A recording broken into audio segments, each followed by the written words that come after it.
Ketika kita dipuji oleh orang lain, artinya kita memiliki citra yang baik di hadapan mereka. Sebetulnya, apa yang sudah membuat mereka bangga terhadap apa yang kita persembahkan? Apakah benar kita ini termasuk orang-orang yang memiliki kualitas berpikir tingkat tinggi dan berbasis dalam ilmu pengetahuan? Lalu, bagaimana kita bisa mempertahankan kondisi yang kita miliki untuk tetap tampil dengan rancangan program yang akan kita persembahkan kepada mereka? Say hello everyone, Sobat Ngambis. Apakah kita bisa membuat orang tertarik hanya dengan kualitas berpikir yang kita miliki? Dan apakah benar seorang intelektual harus bisa mengkondisikan kondisi sosiologis masyarakat? And here we go, welcome to Ngambis Session.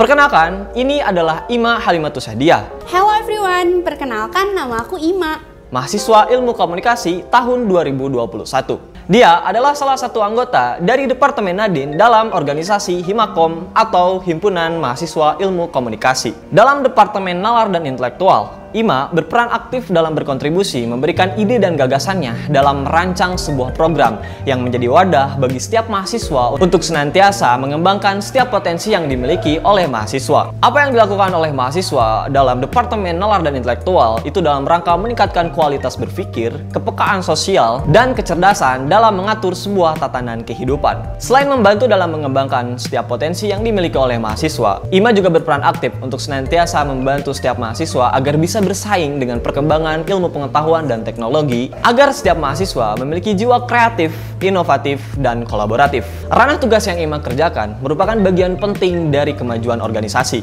karena Ima harus bisa membangun pola pikir setiap mahasiswa dalam rangka mengembangkan bakat dan kemampuan yang mereka miliki. Selain itu, Ima juga harus fokus membangun kualitas berpikir mahasiswa agar kritis dan solutif untuk bisa memiliki reputasi terbaik dalam potensi yang dimiliki oleh setiap mahasiswa. Menurut Ima, tindak lanjut dari nalar dan intelektual serta pengembangan potensi yang Ima punya, kita harus berani menunjukkan kemampuan kita di depan publik tentang ide, tentang gagasan yang Ima punya. Karena dengan itu sangat menguntungkan bagi diri kita. Bagi Ima, cara berpikir mahasiswa itu sangat penting. Karena ada pada buku Pendidikan Kaum Tertindas karangan Puol, dia mengatakan bahwa mahasiswa harus memiliki kesadaran kritis, bukan kesadaran magis, juga bukan kesadaran naif. Kenapa? Karena kesadaran magis di mana kita paham dan tahu mengenai permasalahan dan persoalannya, tetapi kita menganggap bahwa masalah itu abstrak dan tidak mencari solusinya. Lalu kesadaran naif, ketika kita paham dan tahu tentang permasalahannya, tetapi kita cuek dan tidak mencari solusinya. Nah, yang terakhir yaitu kesadaran kritis, di mana mahasiswa harus memiliki landasan letak pemikiran kesadaran kritis pada dirinya. Kenapa? Karena kita paham, tahu tentang permasalahan dan persoalannya, lalu kita bergerak dan mencari solusinya.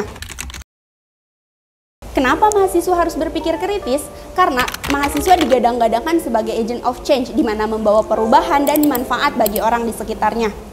Nah, Sobat Ngambis, tahu gak sih semua manusia itu memiliki permasalahan dan persoalannya masing-masing yang sulit untuk dihadapi dan sulit untuk diselesaikan. Maka dari itu, kita sebagai mahasiswa harus bisa berpikir kritis di mana kita bisa menganalisis, mengidentifikasi, mengobservasi, dan menimbang apa yang menjadi masalah atau isu-isu yang ada di masyarakat sehingga kita telah menjalankan peran kita sebagai agent of change. Lalu apa sih peran nalar dan intelektual di sini?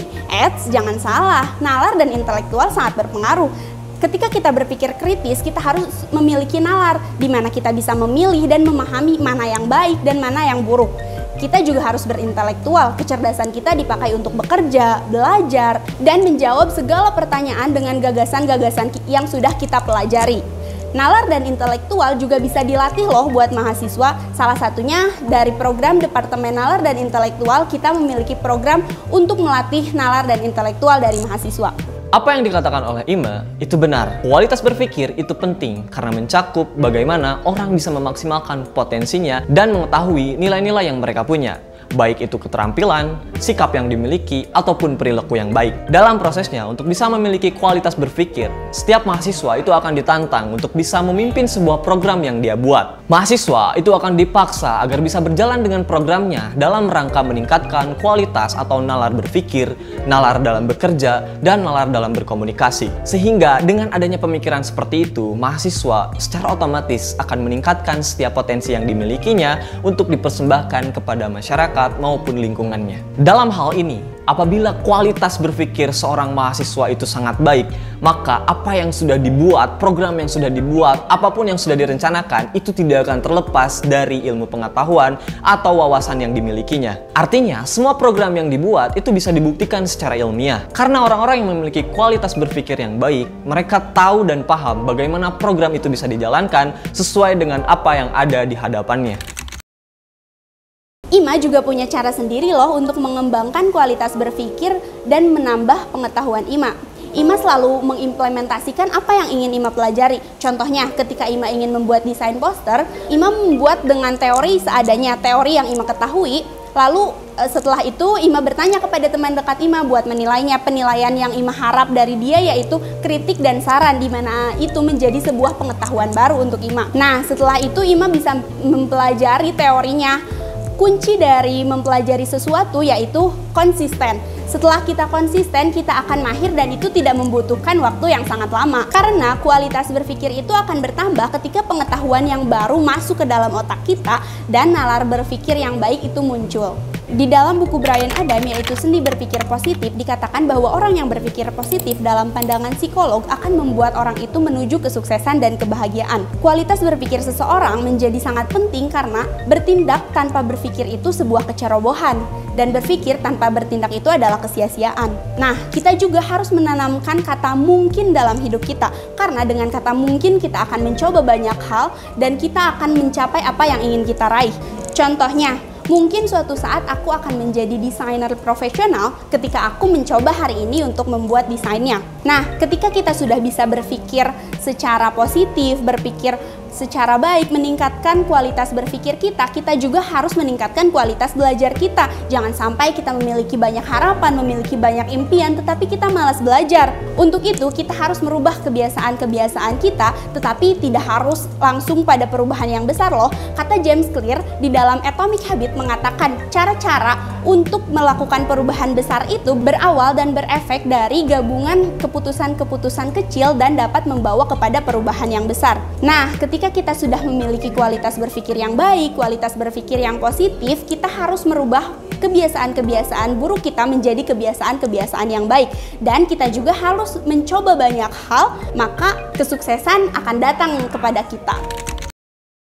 Apakah kalian pernah mendengar tentang istilah intelligent quotient atau IQ?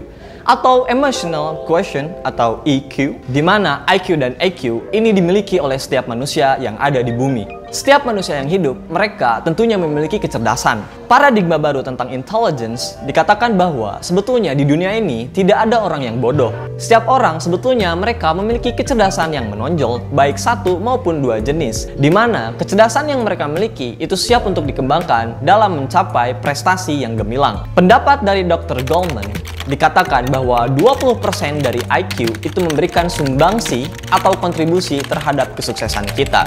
Sedangkan 80% atau sisanya merupakan bagian dari pendukung lainnya, yaitu emotional quotient atau EQ.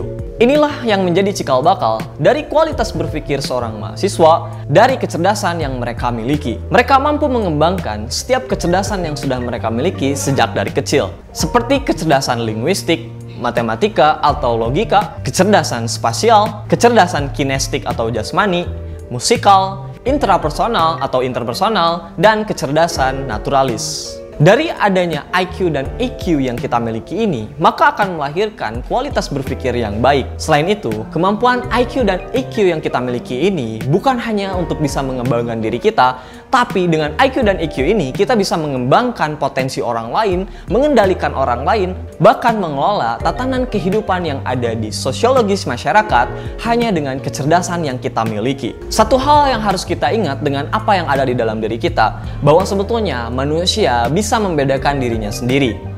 Manusia bisa membedakan mana sebuah entitas yang bisa berpikir dan mana sebuah entitas yang tidak dapat berpikir atau tubuh kita sendiri. Istilah lainnya dikatakan sebagai body problem atau kesadaran. Artinya, nalar dan intelektual yang dimiliki oleh setiap mahasiswa itu berpengaruh terhadap kemampuan dan bakat yang dimiliki oleh setiap mahasiswa. Karena setiap kualitas berpikir yang dimiliki oleh setiap mahasiswa itu berasal dari kesadaran dirinya sendiri. Kira-kira, apakah kalian bisa berpikir tanpa adanya kesadaran di dalam diri kita?